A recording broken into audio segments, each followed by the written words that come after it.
24 years straight in prison. This was my worst Sally ever. What's cracking, everybody? Welcome back to the channel. New video. I told this story a couple years ago, and I've been asked a few times to retell this story. So let me tell the story about the worst Sally by far that I ever had. So I had a cellmate that was going to be paroling. And it's extremely, extremely rare for somebody to get paroled from Pelican Bay. Normally, they're going to transfer you down to another prison that's close to your county, and then you can parole from there. And it's because there were two separate incidents that occurred, guys that paroled from Pelican Bay, and very, very violent things happened on their way home, right? So my cellie got transferred, and in Pelican Bay, they don't just throw somebody in your cell, because there were a lot of homicides happening, in-cell homicides, right? And so they would pull you out of your cell and let you meet somebody, right? Like, this is who we want to put in your cell. And they know Southerners as well as Northerners, they can't refuse a cellie. So they just have you, they pull you guys out, you guys meet, and they have you sign a chrono. They call it the marriage chrono, right? It just means that you guys are compatible to be double celled with each other. Okay. So the tower cop rattles my door and he says, "Hey, you got to go to the program office to get a new cellie." So I'm like, all right, cracks my door, boom, I head out. And they had these guys in the hallway to education, right? And there was like, I think there was 4 dudes, and they're talking. And I know one of these guys is gonna be who they're gonna put in the cell with me, right? And out of the 4 dudes, there was one that was annoying as hell immediately. And he had a beanie on, and his clothes were all disheveled. His pants, his shirt.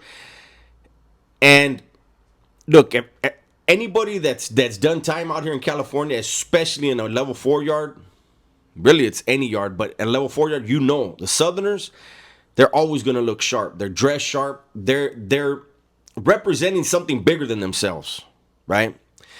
They're not gonna be disheveled. So I see this guy, I'm listening to what he's saying, the way he's saying things, and I'm like, man, in my head, I hope this isn't gonna be my cellie. At one point, he takes his beanie off and is giggling that he had cut his head. Look, the other day I cut my head, but I have one of those, I don't want to say, they're not a sponsor, but I have these razors. There's a certain brand that's extremely sharp. If you move too fast, you get hurt. I have a cut right here. Okay, boom. This dude's cutting his head with shaving his head with a state razor, right? When he said he cut his head, I'm expecting like something that I have right here, right? No. This fool has cuts like he was a tiger at like, he had stripes. And I'm like, in my head, like, this better not be my cellie, man. Like, how dumb can you be? Like, how do you cut your head that many times, right? Well, here comes the cop and introduces me to old Tiger Head and says, "This is who we want to put in your cell." This was like, "Hey, homie, hey, come on. Hey, I'm in orientation." He goes, "I'm trying to get the fuck out of there." Because I told him I was supposed to be bringing my homeboy. I was in 4 building. My homeboy was in 3. So my homeboy was supposed to move over, right? So I told him, "Hey, Holmes, I'm supposed to be moving my homeboy." And he's like, "Hey, but please, homie, please." I go, no, I'm not saying you can't move in. I'm just letting you know you're going to move in, and then we're going to, have to find a spot for you. "Oh, gracias." So we signed the fucking chrono, right? And he moves in that day. This dude was from South Central. He used to be a tagger, and when the rule kicked in, the law kicked in that all taggers got to either create a barrio or join a barrio, his crew formed a barrio, right? I never met anybody from that neighborhood before him or after him. Never even heard anybody from South Central mention the neighborhood, right? But he comes in the cell, and he will not shut the fuck up. And I'm like, oh man. We, obviously he comes in, we exchange paperwork. And I see that this dude started as a level 1 and became a level 4 180 because he was an idiot. He got petty write-up after petty write-up. He wanted to impress me, and he showed me his paperwork when he did a pegada, when he whacked somebody, right?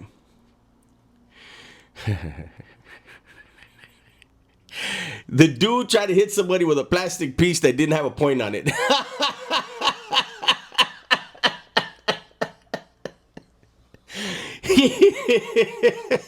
that was his work. And again, he was always dirty and disheveled. And so he came during the time where the whites and blacks were having their thing. This is still 1999 when he gets there, because their thing kicked off in August of 99, right? And so we have yard all the time. And a lot of us are volunteering to be tier tenders, porters, sweep the tiers, mop the tiers, because when the whites and blacks finished their thing, it was already decided the Southerners were going to get into it with the blacks too. I've already done those videos, and it wound up happening on February 23rd of 2000. But this guy, we would go out to yard, first yard, boom, and he'd go and play handball. And his pants were too long, and he didn't cut them and baby cuff them the way, the Southerners usually do. So his pants were too long, and they would get under his shoe. And he'd be running around like that, sagging. And I remember looking at, and then the homies that I kicked it with were clowning. Hey, check out your Sally, fool. Check out your Sally, though. And I'd be like, man, motherfucker, man. And I'd be like, look at him, man. And sure enough, I hear a whistle one day. And I look, because B Yard in the Bay is fenced off. There's fences between every two buildings, right? But 5, 6, 7, and 8, they open the gate between them, and they can all mingle. 3 and 4 can only mingle with each other. 1 and 2, that's the crazy unit. That's the shoe for the crazy people, so they don't come out with us. They don't open that fence. And I go to the fence, and they're like, hey, Holmes, hey, who's that vato right there all shot out? And I was like, man, that's my Sally. And they were laughing. No way. Yes, homie. And being in a prison, a California prison, a 180 level 4, you don't want attention on you. You do not want attention. If you're getting any attention, it better be because you whacked the shit out of somebody or something good. Because any other scrutiny can lead to like holes in your body, right? Helicopter flights. And so this guy, my Sally, would go to, like I said, he would go to first yard, play handball the whole yard. We'd go back. He wouldn't bird bath or nothing, right? He would take his pants off, roll them in a ball, and just stuff them in his locker and pull out a brand new pair and go out to second yard. We'd go out to second yard, and he's doing the same thing. So the day that the homies called me, and we went back to the sound, I said, listen, Holmes, I know this is your first time on a level 4. I said, but this yard, you don't want attention on you, homie. I said, and the way you're dressing, the way the way you look, you're getting attention, Holmes. And he said, well, vatos are worried about my clothes and how they looked, and they should give me new stuff. I said, oh, okay, Holmes. I said, okay. So I could see already this dude's a wreck, right? So one day, I mean, this is months later. I didn't even. We went on. I can't remember why. Sorry about that. My dog got in trouble. I had to go get her. I don't remember why it was me and my homeboy never celled up. I think it was because he went home, or I don't remember what it was, but I got stuck with this dude. And when I mean I got stuck, somebody like that, everybody was already talking about him, and nobody wanted him as a cellie. So I'm stuck with this cat, right? Well, one day, we're in the cell. And this dude had, by this point, he had cut some state pants into shorts, right? And I don't know, he wasn't a little dude. He was like muscular dude, right? And these shorts he was wearing, they were at least a size or three too small, right? So I'm embarrassed for him that he's wearing these damn shorts around, right? He also cut him like right at the knee. Like, fool, go below the knee. That's what we do. You know what I mean? And so everything was wrong with this guy's shorts. Everything was just wrong about all of his clothing, his breath, his face, the way he breathed. Like, so, and I'm gonna just be honest. I had to take a shit, right? So I get up, I sit down, and when I shit, I'm not one of those people. Some people just don't know how to take a dump, okay? They sit down, and they're doing all that. Not me. I'm going to sit down. I'm going to relax. Nature knows how to do what it does, right? So I just sit there, boom. And this fool stands up, and he's like, oh, man, homie. I said, what? What's up? He's like, hey, fool, can you hurry up? I got to take a shit. I said, no, I'm not going to hurry. I said, well, I could get up, though I haven't started. I could get up, but I'm not going to hurry. He's like, no. It's cool, Holmes. You're already sitting down, but just like try to hurry, fool. I said, listen, Holmes, I'm not going to hurry nothing. Like, I'm going to shit the way I shit, Holmes. I will get up. I haven't started yet. If you really got to shit that bad, like, I'm not at the stage you're at. No, it's cool. So you got to understand, the cells are small. And then you got the lockers and the desk. There's only like 2 feet between, about 2.5 feet between the locker and the bunk. This motherfucker's pacing back and forth in that area. Like, how is he pacing back and forth like that? So now I'm like, I'm made up. Like, my mind's made up. Like, I really am I'm not in a hurry at all. I don't tell him that, but it'll happen when it happens, right? And he's, man. In my head, I'm fucking laughing. Like how can, like, I can get up. I just offered to get up like 3 times. Oh, stubborn ass.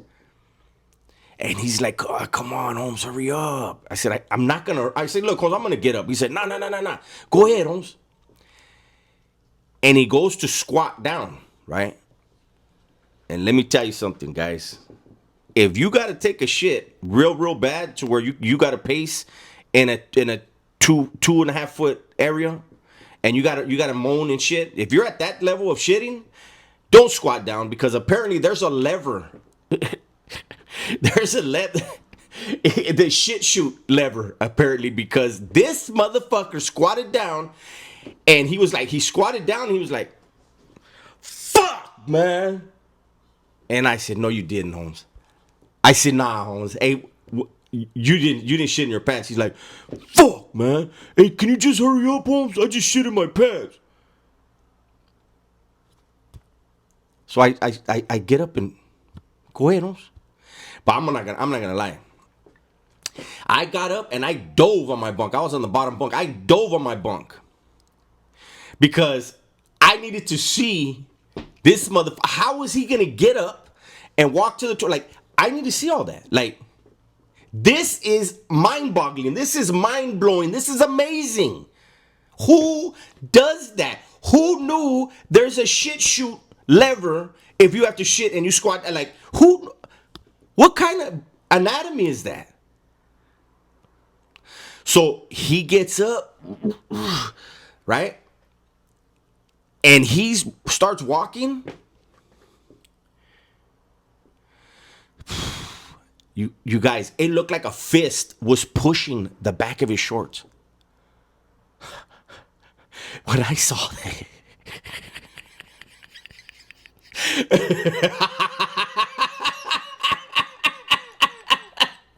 when I saw that, I completely lost it. And you guys already see how my laugh is. It's loud as hell.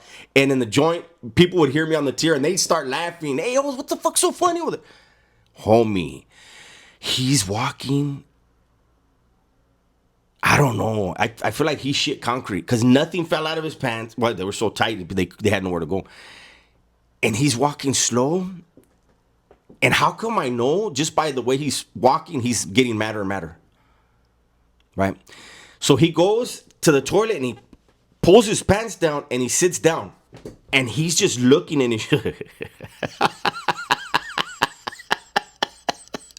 He's looking in his shorts. Pissed. I have not stopped laughing. Right? And through my laughter and my tears, I said, is it a big one? No, it ain't a big one. He's mad that, no, it ain't a big one. Let you tell it.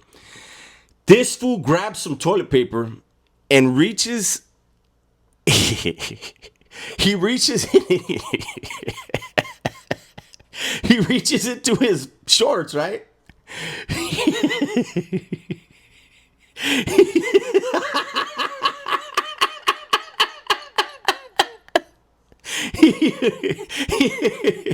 He grabs that monstrosity, right?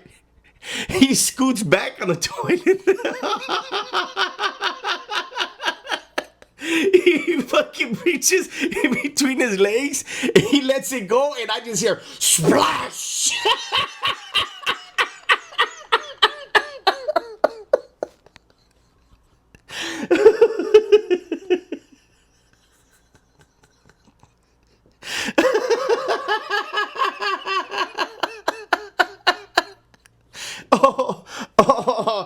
Oh, it's too hot. Hey, Holmes, when I tell you that water splashed, you know his whole booty was wet. Man, when that shit hit the toilet, I didn't know I could lose it any more than I already did. And he's mad at me. He's so mad at me. I told him, fool, you act like I shit in your motherfucking pants, eh? You did that. Be mad at you, not me. Hey, the homies were like, hey, Joker. Hey, what happened? Holmes, what's going on? They're laughing, right? And I can't tell them until we go to yard.